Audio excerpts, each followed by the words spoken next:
ایک گردان جو ہے یہ آپ نے جو سنی ہے لبیک اللہم لبیک، اب ایک تو یہ فرما دیجئے کہ یہ شروع کرنا ہے حاجی نے جب اس نے نیت کرنی ہے، یہ کیا اس نے مسلسل کرتے جانا ہے جب وہ حاضر ہو بھی جائے یا نہیں؟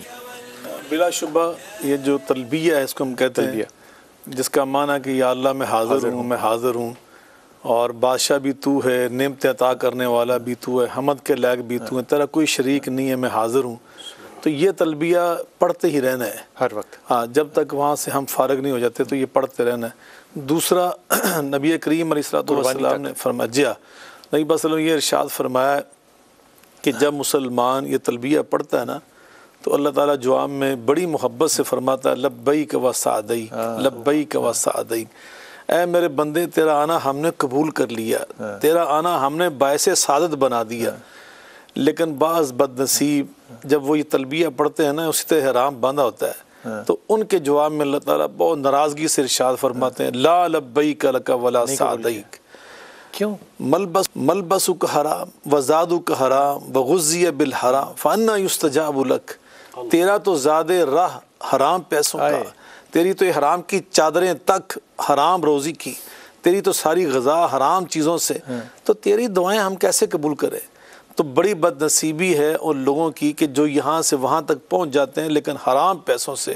ان کو 100 بار سوچنا چاہیے کہ ان اللہ طیب لا یقبل الا طیبا، میرا اللہ صرف پاک چیزیں قبول کرتا ہے. اللہ کی راہ میں پاک مال لے کے جائیں، پاک حلال روزی کے ساتھ حج بیت اللہ کے لیے حاضری دیں، تو یقین اللہ تعالی ہم سب کو اس کی توفیق عطا فرمائے. مٹی ان کے بالوں میں تھی، بخاری شریف ہے، اور وہ لپیٹ کے اپنے آپ کو غلاف میں دعائیں کہہ رہے تھے، لیکن اس کے باوجود جو ہے وہ اللہ تعالیٰ کے رسول نے کہا کہ اس کی کوئی دعا قبول نہیں ہوگی کیونکہ اس نے کبھی لقمہ حلال نہیں کھایا. تقی بھائی السلام علیکم. وعلیکم السلام ورحمۃ اللہ. خیریت سے ہیں آپ؟ جی الحمدللہ، دعائیں آپ خیریت سے ہیں؟ اللہ کا شکر، اللہ کا شکر. تقی بھائی یہ فرمائیے کہ لبیک اللہم لبیک جو ہے کیا کلام ہے اللہ سے یا میں کسی چیز کا جواب دے رہا ہوں؟ اس میں بسم اللہ الرحمن الرحیم دونوں ہی چیزیں اس کے اندر موجود ہیں. ظاہر سی بات ہے کہ پروردگار عالم نے پوری شریعت کو تشکیل دیا ہے اور خدا ہی نے روز عرفہ کی بھی اہمیت کو بیان کیا ہے، اور خانہ کعبہ ہو یا جتنی بھی یہ مقدس مقامات ہوں، یہ سب پروردگار ہی کی طرف سے طے شدہ امور ہیں. تو خدا ہی نے جو بلایا ہے انسانوں کو حج کے لیے، اور بطور خاص جو حضرت ابراہیم علیہ السلام نے آواز حج بلند کی ہے، اس کے جواب میں ہم سب کہہ رہے ہیں کہ لبیک اللہم لبیک، اے خدا میں حاضر ہو گیا، اے خدا میں حاضر ہو گیا، میں تیرے گھر پر آ گیا، میں تیری بارگاہ میں آ گیا، اب تو جو قربانی مانگے گا میں دینے کے لیے تیار ہوں. تو جو سوال پروردگار کی طرف سے بذریعہ حضرت ابراہیم علیہ السلام کیا گیا، اس کا جواب آج مسلمان لبیک اللہم لبیک کی صورت میں دیتے ہیں. واہ واہ واہ. آج آپ کو لگتا ہے کہ آج عرفات کے میدان میں جب مسلمان 20 لاکھ مسلمان اکٹھا ہوگا، کم و پیش 20 لاکھ مسلمان اکٹھا ہوگا، تو ایک تکبیر کے طور پہ جو ایک درخواست اللہ کی طرف جانی چاہیے اس میں سب سے پہلی کیا چیز ہو؟ سب سے پہلی چیز تو وہی جو خطبہ رسول اکرم حضرت محمد مصطفیٰ صلی اللہ علیہ وسلم نے بھی پیغمبر نے اشارہ فرمایا اور عرفہ ہی کے دن اشارہ فرمایا تھا کہ اے میرے جانثارو، اے مسلمانوں، تم اپنی اپنی امانتوں کو صاحب امانت کی طرف واپس لوٹا دو، کیونکہ اب تمہارے حساب و کتاب کا دن شروع ہونے والا ہے اور قیامت بہت قریب ہے. تو سب سے پہلی دعا تو یہ ہونی چاہیے کہ پروردگار ہم سب کی عاقبت بخیر کرے، ہم سب کو زندگی کا حق ادا کرنے کی توفیق عطا فرمائے. پروردگار جو ہماری استطاعت کے اندر ہے ویسی ہی کم از کم اطاعت کرنے کی توفیق نصیب فرمائے. اور پھر ساتھ ساتھ ذہن کے اندر یہ خیال بھی ہو کہ اگر ہم نے بندگی کی ہے، عبادت کی ہے، تو اس کا یہ مطلب نہیں کہ ہم بہت بڑے عابد زاہد ہو گئے ہیں. خدا نہ خواستہ اسی غرور اور تکبر کے اندر انسان مبتلا نہ ہو جائے جس میں شیطان مبتلا ہوا اور انسان کی ساری نیکیاں ضائع ہو جائیں. اور یہ بھی دعائے عرفہ کے اندر امام حسین صلی اللہ علیہ وسلم نے دعا مانگی ہے. امام حسین علیہ السلام جیسی ذات جنہوں نے اپنا سارا گھرانہ قربان کر دیا، اپنی اولاد قربان کر دی، اپنے آپ کو قربان کر دیا، وہ بھی دعائے عرفہ میں اشارہ فرماتے ہیں کہ پروردگار میرے اعمال بھی میرے دعوے کی طرح ہیں، تو اگر میں صرف دعویٰ کرنے والا ہوں تو وہ کتنا کمزور دعویٰ ہوگا. تو خدا نہ خواستہ انسان اپنے کسی بھی عمل کی وجہ سے یا قربانی یا عبادتوں کی وجہ سے یہ نہ سمجھے کہ ہم نے تو بہت لٹا دیا ہے خدا کی بارگاہ میں. امام حسین جیسی ذات بھی کہہ رہی ہیں کہ پروردگار میرے اعمال تیرے سامنے دعوے سے زیادہ اور کوئی حقیقت نہیں رکھتے. تو واقعی انسان کے اعمال کی کوئی حیثیت نہیں ہے. یہ سوچتے ہوئے انسان اعمال انجام دے کہ اگر خدا نے قبول کر لیا تو یہ اس کا لطف و کرم ہے، ورنہ میرے اندر کوئی استطاعت نہیں تھی کہ میں اس کا حق بندگی ادا کر سکوں.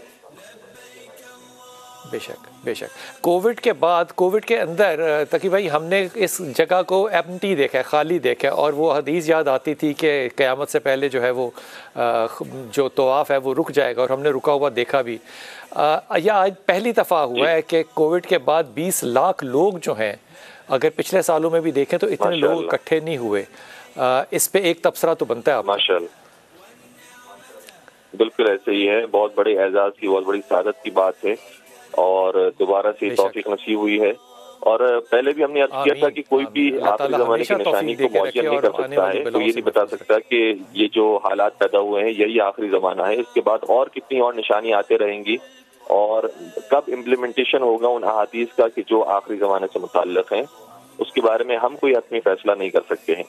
تو انشاءاللہ بے شک. بہت شکریہ تقی بھائی، بہت شکریہ. اپنی دعاؤں میں یاد رکھیے گا. بہت زیادہ التماس سے دعا خاص کا دن جو ہے. فرمایا الا ان اموالکم واعراضکم ودماءکم حرام علیکم کحرمت یومکم ھذا فی شہرکم ھذا وفی بلدکم ھذا.